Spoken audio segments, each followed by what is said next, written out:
সবাইকে স্বাধীনতা দিবসের শুভেচ্ছা। বাংলাদেশের স্বাধীনতা মনে হচ্ছে আমার স্বাধীনতা, বাঙালির স্বাধীনতা, বাংলাদেশের স্বাধীনতা। এই স্বাধীনতা এত সহজে চলে আসেনি। অনেক আন্দোলন, অনেক মেধা এবং অনেক বীরত্ব এবং অনেক ত্যাগের বিনিময়ে আজকের বাংলাদেশ। সেই ভাষা আন্দোলন থেকে শুরু করে ৭১ পর্যন্ত যতগুলো আন্দোলন হয়েছে, যতগুলো দফা হয়েছে, যতগুলো মানুষের আত্মত্যাগ হয়েছে, তার বিনিময়ে আজকের বাংলাদেশ। আজকের বাংলাদেশ কেবল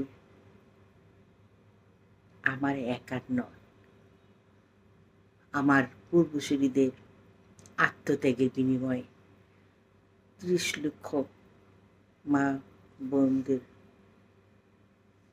আত্মত্যাগ, এত এত মানুষের আত্মত্যাগ, এত মেধাশূন্য করে দেওয়া মানুষের আত্মত্যাগ, যার বিনিময়ে আজকে আমি কথা বলতে পারছি বাংলায়, বাংলাদেশ। সেই বাংলাদেশের স্বাধীনতায় এখন আমি কথা বলতে পারি, এটা আমার অনেক আনন্দের বিষয়।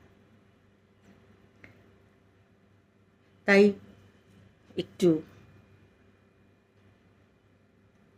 বাংলাদেশের স্বাধীনতা নিয়ে লেখার, স্বাধীনতা দিবসকে উল্লেখ করেই বলা যায় আমার সামান্য প্রয়াস। আমার নিচের লেখা কবিতা স্বাধীনতা। স্বাধীনতা।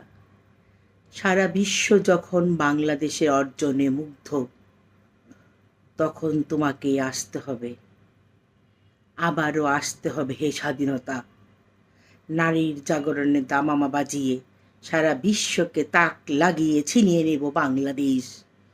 বাঙালি আর ভাষার দক্ষতায় সব ষড়যন্ত্রের অবসান ঘটিয়ে পৃথিবীর এক প্রান্ত থেকে অন্য প্রান্তে একটি মানচিত্র জেগে উঠেছে।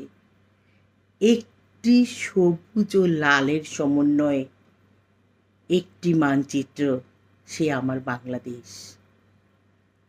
প্রকৃতি ও বীরের লাল রঙের উদারতা ও বিসর্জনকে জানিয়ে দিয়েছে আমার বাংলাদেশ। আমি অগ্নিঝরা ১৯৭১ দেখিনি, আমি শুনেছি স্বাধীনতার গান।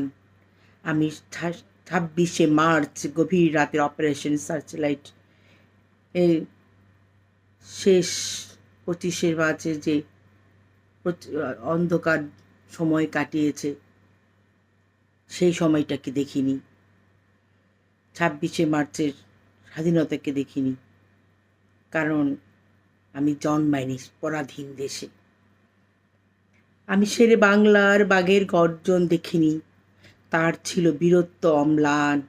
আমি বঙ্গবন্ধুর ৭ই মার্চের ভাষণ দেখিনি। আমি স্বাধীনতার ঘোষণা শুনিনি, কারণ আমি জন্মাইনি। আমার বাবা মৃত্যুকে ভয় পায়নি। যারা মুক্তিযোদ্ধার মুখোশ পড়েছে, ওরা জানে না আমার বাবা আমায় ইতিহাস বলেছে, বাঙালির ইতিহাস আমায় জানিয়েছে। তারা ২৫ বছর পর আমার বাবার মৃতদেহ ঝুলিয়েছে, স্বাধীন দেশের মুখোশ হয়ে স্বাধীনতাকে কলুষিত করেছে শত প্রাণের বিনিময়ে। বীরাঙ্গনারা আত্মত্যাগ করে দিয়েছে আমাদের দেশ মাতৃকা। দেশ মাতৃকার এই প্রেম কেবল বাঙালিই পারে। বাঙালিই পারে নিজের ভাষাকে ছিনিয়ে আনতে, স্বাধীনতাকে জাগিয়ে রাখতে। সে আমার প্রিয় বাংলাদেশ। স্বাধীনতা তুমি আরও একবার আসো নারীর জাগরণের দামামা বাজিয়ে, সারা বিশ্বকে তাক লাগিয়ে, বাঙালি আর ভাষার দক্ষতা নিয়ে। সবাই ভালো থাকবে।